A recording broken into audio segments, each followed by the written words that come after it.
আসসালামু আলাইকুম ভিউয়ার্স, কি অবস্থা, কেমন আছেন সবাই? আশা করি অনেক ভালো আছেন, সুস্থ আছেন, নিরাপদে আছেন। আমি আপনাদের host Mohammad Ataullah Shah, back again with another video. আর সবাইকে ওয়েলকাম জানাচ্ছি ল্যান্ড অফ অ্যাকোয়ারিস্টে। আর যারা এখন আমার চ্যানেলটি সাবস্ক্রাইব করেননি, অবশ্যই চ্যানেলটি সাবস্ক্রাইব করবেন, কমেন্টস করবেন, শেয়ার করে অন্যদের দেখার সুযোগ করে দিবেন। তো আজকের ভিডিওতে আমি যে জিনিসটা নিয়ে কথা বলতে আসলাম, যে জিনিসটা আপনাদের দেখাতে আসলাম, সেই জিনিসটা আপনাদের সাথে শেয়ার করি। আসেন, আজকের ভিডিওতে আমি আমার একটা ট্যাঙ্ক মেনটেনেন্স করব এবং ট্যাঙ্ক মেনটেনেন্স করার সময় আপনাদের সাথে কিছু বিষয় নিয়ে আলোচনা করব। তার আগে আমি হাতে একটা ডিসপ্লে ট্যাঙ্ক নিয়ে নিচ্ছি আপনাদের একটা বোঝার জন্য। একটা গ্লাস পেয়ে গেছি, এই গ্লাসটা দিয়ে আপনাদের একটা জিনিস দেখাবো এবং কেন ট্যাঙ্কটা মেনটেনেন্স করবো সেই জিনিসটা আমি আপনাদের শেয়ার করি। এই ট্যাঙ্কটা হচ্ছে বেসিক্যালি আমার একটা রেড পান্ডার ট্যাঙ্ক। আপনারা দেখতে পাচ্ছেন মাশাআল্লাহ খুব সুন্দর পরিমাণে রেড পান্ডা গ্রো করছে।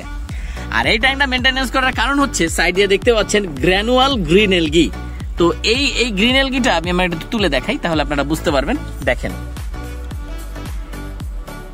এই দেখেন একদম দানা দানা দানা দানা এক ধরনের গ্র্যানুয়াল, মানে হচ্ছে গুড়ি গুড়ি বালুর মতন। এটা এক ধরনের গ্রিন এলগি, যেটা ট্যাঙ্কের জন্য খুবই খারাপ, ভালো না। এটা হওয়ার কারণ আপনাদের সাথে একটু আগে শেয়ার করি, তারপরে আপনাদের সাথে আপনারা বুঝতে পারবেন কেন এটা হয়েছে এবং আমাদের করণীয় কি। এই গ্র্যানুয়াল গ্রিন এলগিটা তখনই হয় যখন হচ্ছে আমাদের ট্যাঙ্কে বৃষ্টির পানি পড়ে, পাশাপাশি হচ্ছে এই ধরনের গাছ যদি সাথে থাকে এবং রোদ, এই তিনটা জিনিস যদি একসাথে মেনটেন হয় আর খাবার যদি ঠিকঠাক আপনারা না দেন, তখন কি হবে, নিচে এক ধরনের এলগি হবে, সেই এলগিটা গুড়ি গুড়ি হয়ে হয়ে উপরে ভেসে উঠবে, যার ফলে এটা মাছের হেলথের জন্য খুবই খারাপ।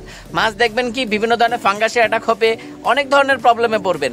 সো এর জন্য বেটার সলিউশন হচ্ছে কি, ট্যাঙ্কে ভালো করে সাইফনিং করা এবং পুরনো পানি অ্যাড করা, নতুন পানি না। তো আমি এখানে স্টক করা পানি আছে, আমি স্টক করা পানি ব্যবহার করব।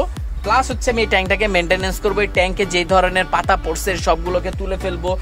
আর এই ট্যাঙ্ক এই ধরনের জিনিসটা কম হবে কখন জানেন? আপনারা ট্যাঙ্কে যদি শ্রিম্প রাখেন, যদি ট্যাঙ্কে শ্রিম্প রাখেন, শ্রিম্প কিন্তু এলগি কনজিউম করবে কন্টিনিউয়াসলি এবং আপনাদের ট্যাঙ্কটাকে ভালো এবং সুন্দর রাখবে। আমি এখন ট্যাঙ্কের পানি চেঞ্জ করে দিব, আর 20% রাখবো নিচে এবং নতুন পানি অ্যাড করে দিব, মানে রাখা পানি আর কি। যার ফলে কি হবে, মাছে কোনো ধরনের রোগ হবে না এবং মাছ হেলদি এবং হ্যাপি থাকবে।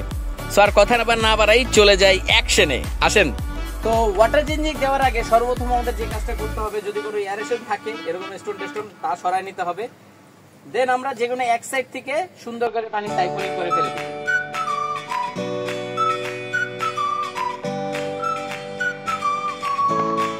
তো একটা মোটা পাইপ নিয়ে নিচ্ছি। এখানে আমি শুধু এই গ্রিন এলগির কারণে আমি কিছু দেখতে পাচ্ছি না, পানি কিন্তু একদম ক্রিস্টাল ক্লিয়ার, কিন্তু নিচে এই গ্রিন এলগিটা হওয়াতে খুবই সমস্যা করছি আমি এখন। এই এলগিটা কিন্তু নিচেও তলা নিয়ে একটা জমা হয়। তো আরেকটা জিনিস আপনাদের সাথে শেয়ার করি, এই ধরনের এলগি থেকে যদি রক্ষা পেতে চান, আরেকটা জিনিস করবেন আপনারা, এখানে স্পঞ্জ ফিল্টার দেওয়ার চেষ্টা করবেন। স্পঞ্জ ফিল্টার কিন্তু বেনিফিশিয়াল ব্যাকটেরিয়া গ্রো করবে এবং জিনিসটাকে টেনে নেবে, টেনে নিয়ে তার স্পঞ্জে আটকাবে। তখন আপনার স্পঞ্জ ফিল্টারটাকে ক্লিন করলেও কিন্তু ভালো একটা রেজাল্ট। আর যদি বাকেট ফিল্টার ব্যবহার করতে পারেন তাহলে তো আরো ভালো।